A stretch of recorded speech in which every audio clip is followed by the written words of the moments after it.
presidente do TSE à época, Barroso, se vangloria de ter pedido intervenção americana nas eleições e ele também se vangloria de ter derrotado o bolsonarismo. O ponto alto, digamos assim, como colocou muito bem o Christian Costa, foi quando o Gonê esquece o microfone aberto e fala que fez uma cagada, o Alexandre de Moraes interrompeu ele e aí veio a ameaça. Então, o Alexandre de Moraes está descontrolado. Será que isso tem alguma coisa a ver com Lei Magnitsky? Eu deixo a pergunta no ar.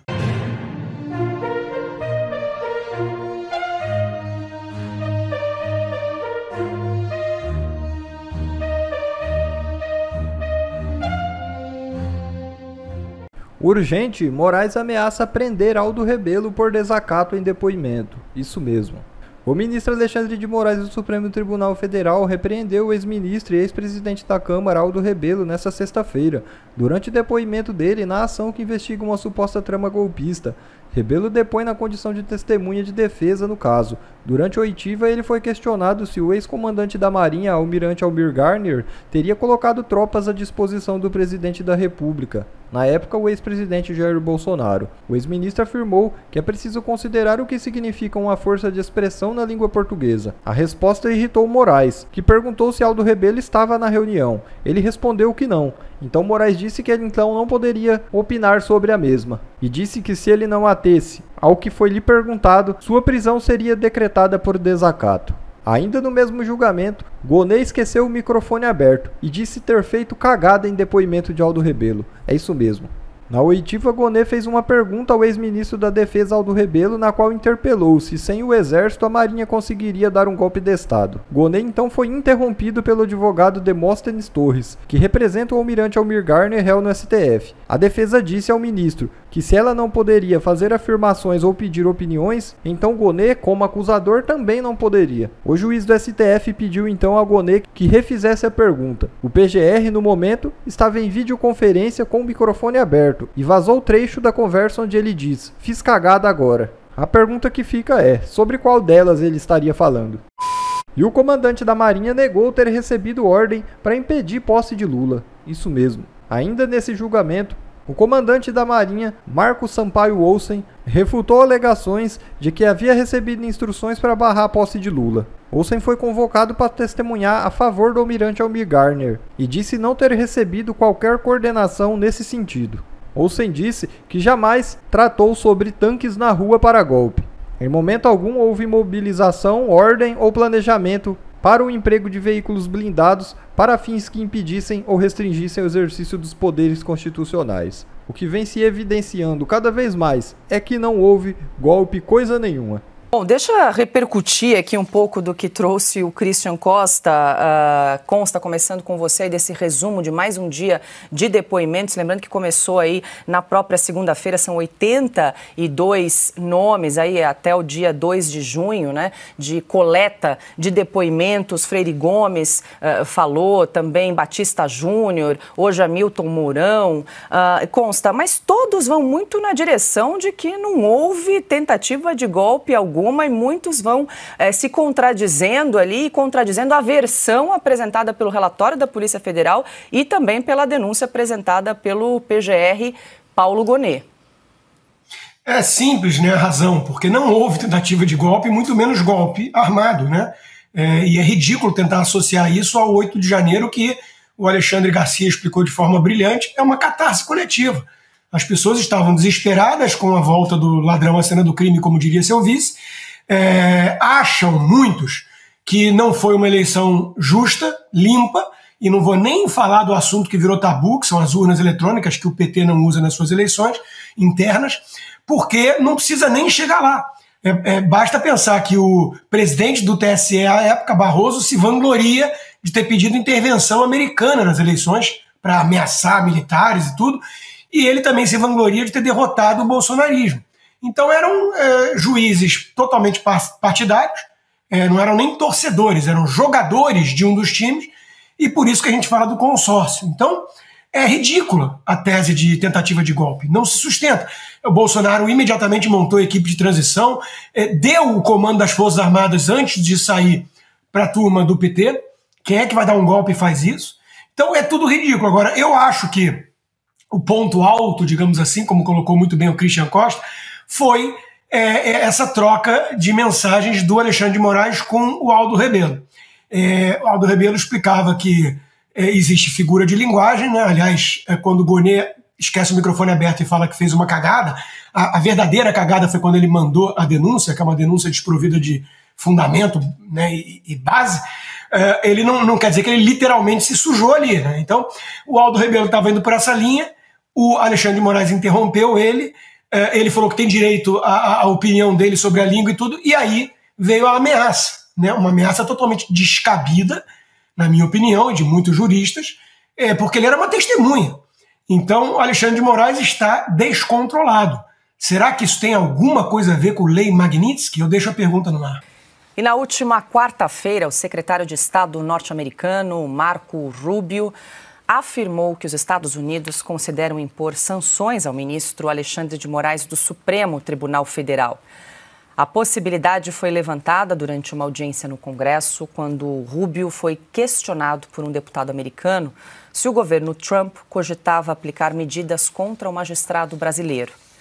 A declaração feita por Rubio foi em resposta a um questionamento do congressista republicano Corey Mills, que cogitou a aplicação da chamada Lei Magnitsky. Sobre esses e outros assuntos da semana, se junta a nós, em Oeste Sem Filtro, advogado e professor de Direito Constitucional, André Marcília. Professor, muito boa noite mais uma vez. Seja bem-vindo em Oeste Sem Filtro. Boa noite, Paula. Boa noite a toda a bancada. Boa noite a toda a audiência. Professor, começamos com esse assunto, claro, da afirmação do secretário de Estado, Marco Rubio. Acho que foi a primeira vez publicamente que ele confirmou a possibilidade, grandes chances, de imposição de sanções ao ministro Alexandre de Moraes.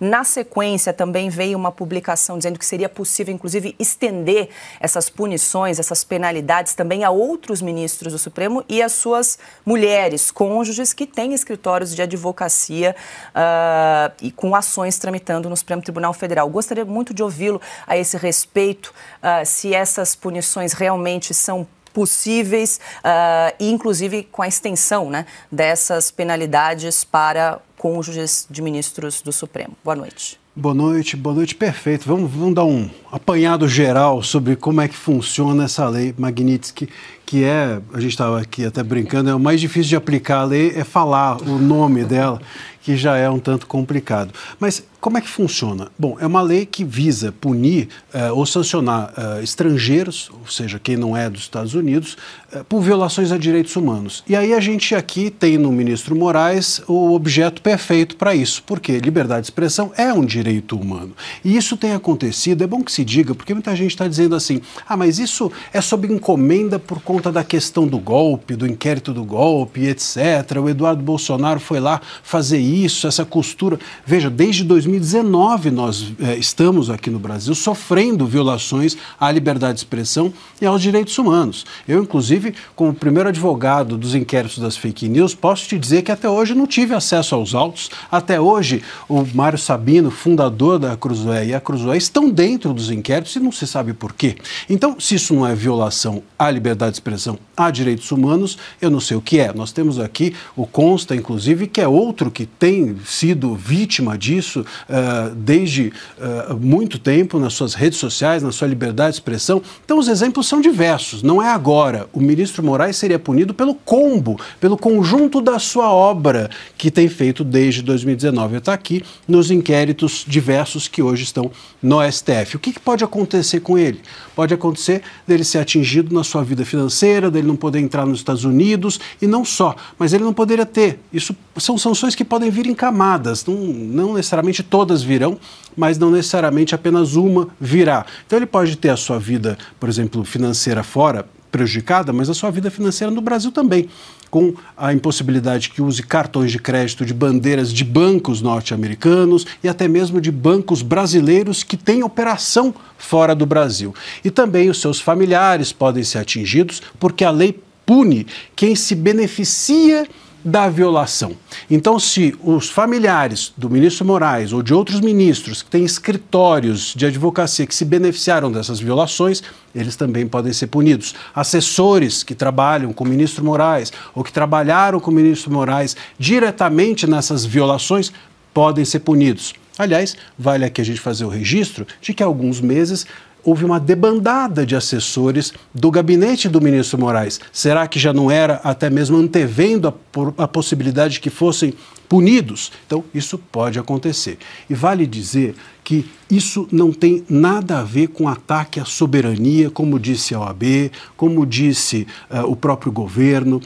O próprio Gilmar Mendes. O próprio Gilmar Mendes, que curiosamente saiu a campo junto, quase ao mesmo tempo da OAB, para dizer a mesma coisa, que seria um ataque à soberania. E por que não é um ataque à soberania? Porque a lei pune dentro do território norte-americano, empresas norte-americanas são afetadas, então eles estão ali, não há nenhuma relação direta com instituições brasileiras, com as decisões dos ministros, eles podem continuar votando do mesmo jeito, fazendo o que eles sempre fizeram, mas há um efeito extraterritorial. Então a punição é dentro do território norte-americano, mas o efeito alcança quem está fora, que é justamente a pessoa a ser sancionada. O que eu acho que o governo, ou que o ministro Gilmar e a OAB, enfim, todos eles estão querendo, ao dizer que isso é um ataque à soberania, é o que a gente fala, delegar o problema para cima. Eles estão querendo jogar isso para a questão toda para o governo brasileiro, que está em dívida com o STF, porque depende a sua governabilidade depende muito, né,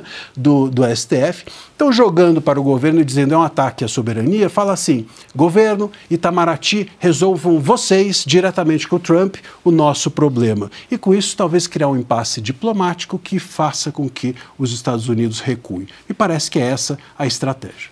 Bom, a roda está aberta para a gente discutir os principais assuntos jurídicos da semana.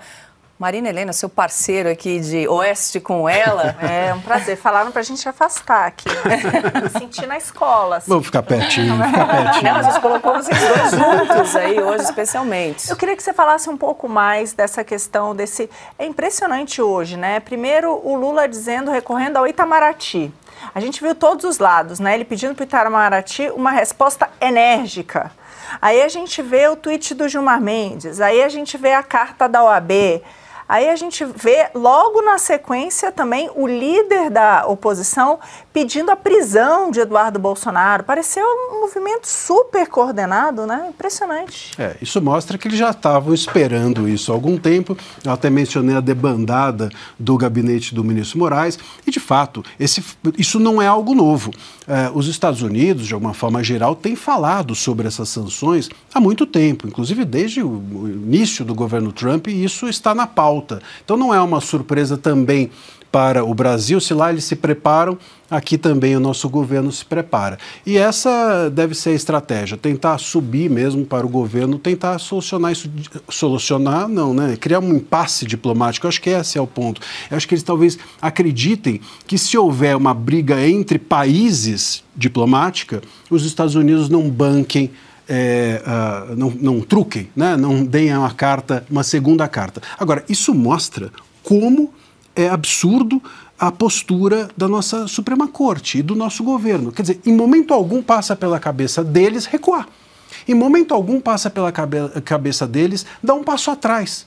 Veja, se não é na questão do golpe, que seja na questão dos inquéritos antidemocráticos, que seja na questão do inquérito das milícias digitais, que seja na questão dos inquéritos das fake news. Veja, não é possível que eles não reconheçam nenhum abuso e achem que tudo bem, que eles têm que seguir nessa escalada e os Estados Unidos é que têm que recuar. E vale dizer, ataque à soberania é o que o Brasil está fazendo. Primeiro, com Barroso tendo confessado que pediu ajuda para o governo Biden para interferir nas eleições de 22, o que é grave e é crime. E segundo, com as próprias decisões do ministro Moraes. Veja, quando o ministro Moraes deu aquelas decisões pedindo dados para empresas norte-americanas, dados de cidadãos norte-americanos, ele viola as leis norte-americanas, ele passa por cima da soberania dos Estados Unidos e isso é que criou, inclusive, essa grande reação. Foi ali que a coisa toda começou a ficar mal para o nosso lado, ou pelo menos foi a cereja do bolo, a ponta do iceberg. Então nós violamos a soberania deles, eles estão reagindo sem violar a nossa.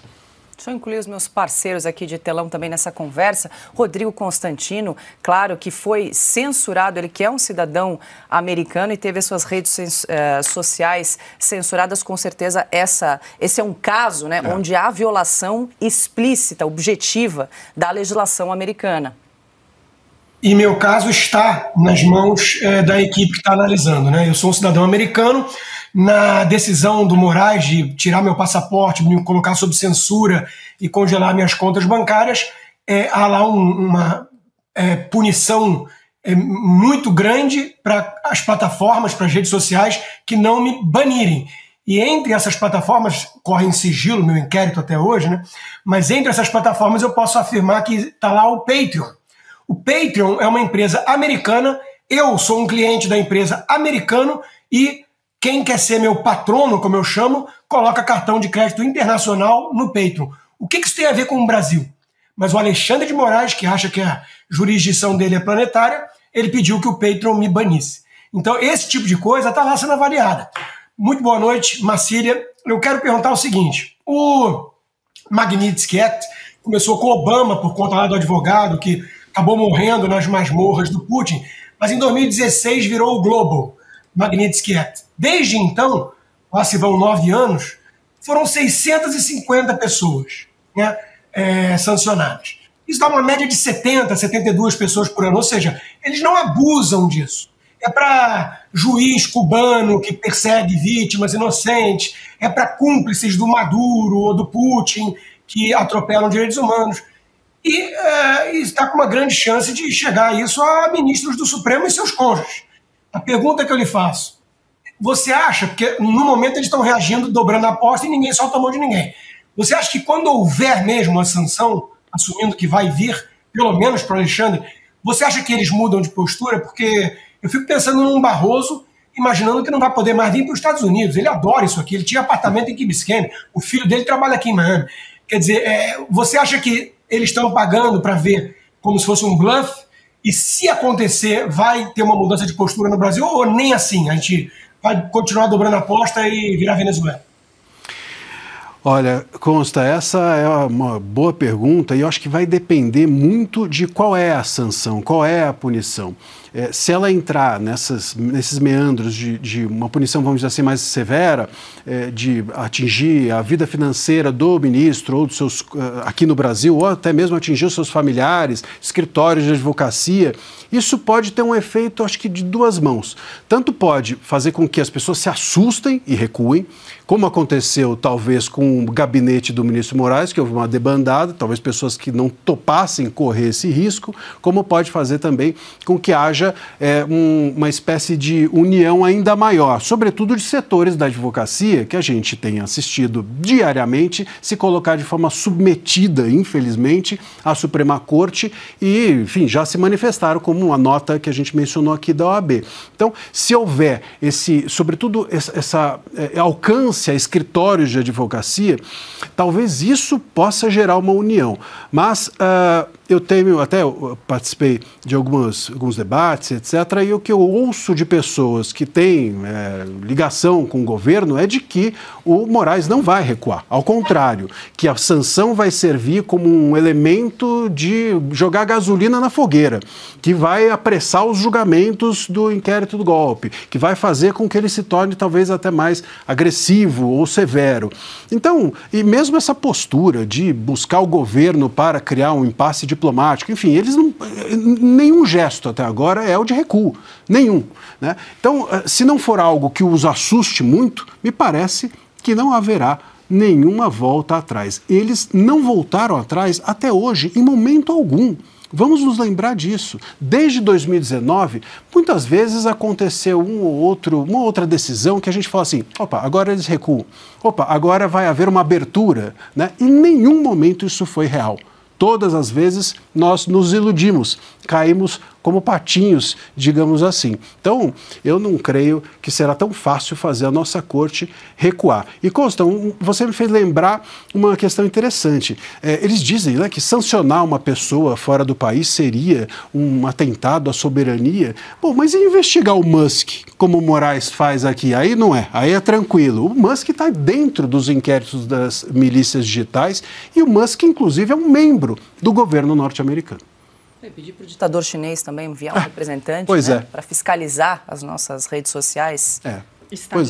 Pois é interessante isso também, né? Então, o Eduardo Bolsonaro costurar politicamente lá fora é criminoso para o governo, mas o governo costurar na China uma possibilidade de que uma pessoa venha aqui de confiança, palavras do Lula, do companheiro Xi Jinping, para regular a questão digital, aí não, aí é normal. Aí é uma atitude democrática. Professor, seria inédito aplicar essa lei Magnitsky contra um cidadão brasileiro? Seria a primeira vez? Seria a primeira vez. Mas, como até o Constantino disse, a gente passa a se aliar ao que há de pior nas ditaduras, até hoje só ditaduras do pior tipo é que foram punidas, ou autoridades dentro dessas ditaduras. Então tem esse efeito também. Nós vamos receber, nós, Brasil, porque temos, veja, um tribunal que tem um ministro com um carimbo de violador de direitos humanos, não é um país sério.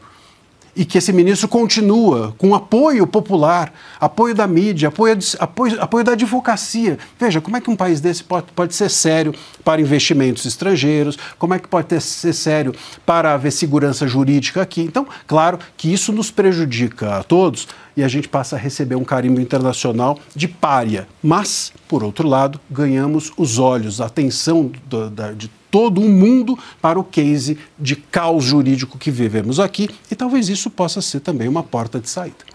Bom, pessoal, esse foi mais um vídeo. Eu espero que vocês tenham gostado. Se vocês gostaram, deixa o like aqui para fortalecer nosso canal. Logo eu volto trazendo mais informações da política para vocês.